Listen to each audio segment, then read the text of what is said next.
I get to be director. Hi, guys. Thanks for coming. Patty, thank you so much for being here and doing this with us. I feel like your name has been floating around here for such a long time. It's like you've been such a part of us for so long, and now you're finally here. So thank you so much for doing this, and again, being here with us to celebrate this. So happy to be here, and as somebody who has, tried to even absorb how amazing the history of Warner Brothers is all the time myself, like I'm excited to be here and see it. So thank you for having me. You were standing right behind that wall, just kind of geeking out about the things on the walls, like the classic movies. So again, thank you so much. Jumping right into it, having had the chance to now walk through the exhibit and see some of the things that we have to offer in action and magic, and obviously props and costumes from Wonder Woman and Wonder Woman 1984. I was wondering if there was anything that you saw along the way that really stuck out to you, that sparked like a specific fond memory from filming, something that when you saw it reminded you of a time on set or a time making your movies. I think that they all do. I think what's so incredible is that each of those objects in there is something that was something so different to me so recently. It was something that a great artist would make, and I would labor over making notes on and seeing new versions of. So particularly like the wings from Wonder Woman 1984.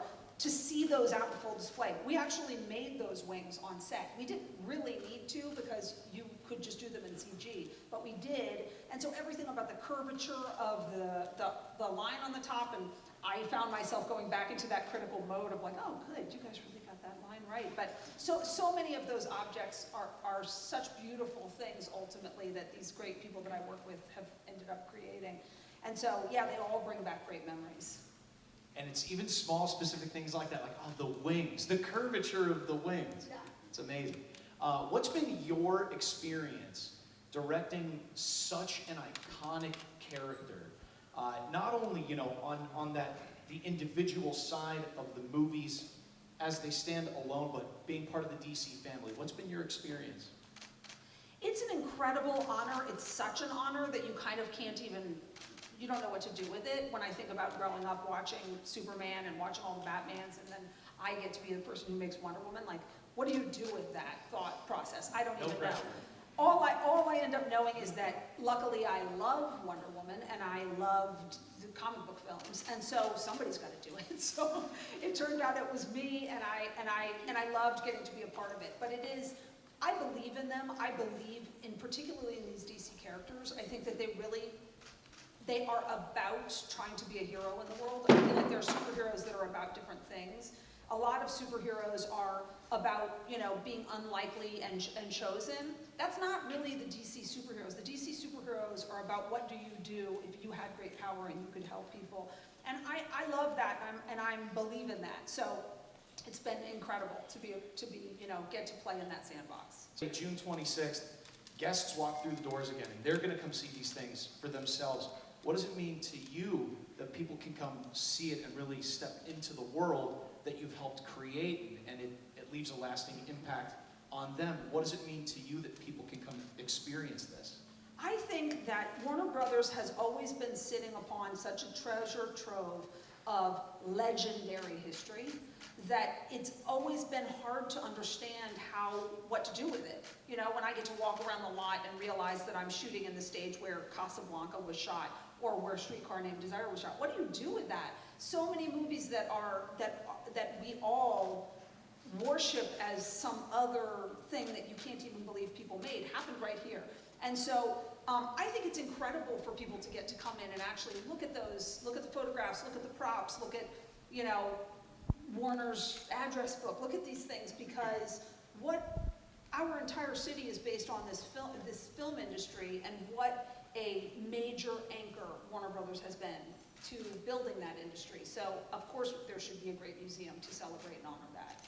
Agreed. I agree completely. I mean, that's one of the things that I think never gets lost on any of us that are here, especially on a daily basis. You walk around, you see the plaques, and the amazing filmmakers and actors and actresses and writers and producers that have come before you, to see the hallowed ground that we walk on and who has been here and what they've made here. It never loses its wow factor at all.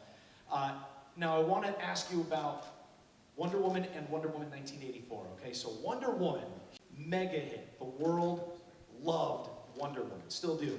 Was that more of a relief or a challenge going into making Wonder Woman 1984? It was both. It was both, because it's never, no matter the success of the first Wonder Woman, it never is easy to make a successful film. It's always going to be incredibly hard. And so, but there was pressure. There was that much pressure to make the first one. I was the first person to give Wonder Woman a chance. Could she succeed at all on the big screen? So it's always, if they were both a lot of pressure, the bar for both was incredibly high from myself, even before I could get to others, to live up to that, you know, legacy. And so, yeah, it was both. Was there a moment, especially filming the first one, was there something that you saw or felt where you had a moment of clarity, like, wow, this is going to be huge? Did you have that moment at any point? Or was it until the box office happened, you're like, oh, this was huge? Yeah, I don't know that I did not, it couldn't be good enough for me when we were shooting. So I don't think I was like, wow, we're killing it. I don't think I ever felt that way. I was always checking the barometer of like, wow, this is everything that Wonder Woman should be. But it was always, up until the movie is literally done, you know, even No Man's Land, we finished the movie and I made us stop the presses and said, wait, give me one more crack at the score. Let me go one more, let me just record one more song. And they were like, oh, okay. So it's like you're never sure that it's gotten all the way there. But I could tell that particularly Gal was so incredible and her dynamic with Chris was so incredible and the Amazons were so incredible. I was enjoying it as a viewer myself. So I was saying like, wow, I love these guys. These guys are great. It's a wonderful movie. Both are such wonderful movies. You've done an amazing job. The cast has obviously done such an amazing job as well. What does it mean to you to know that these films have resonated so immensely with audiences all around the globe? It's incredible. I believe in these movies. I believe in superhero movies. I believe that these are our mythical characters of our time that we're able to tell universal stories through. So it's something that is, you know, and I believe in Wonder Woman. I believe in what she stands for. And so the idea that she teaches love and forgiveness and kindness and compassion on top of being an incredible badass is she's the superhero for our times to me. These are very important values to be exploring in ourselves. And so, it's incredible that so many people have seen them and that it will go on to be a movie that, you know, has such a big resonance in the world. It's great. Again, you've done such an incredible job watching these movies, being part of these worlds. Nothing will ever top that. It's the absolute best. A million times. Thank you so much for being here, helping us kick this off.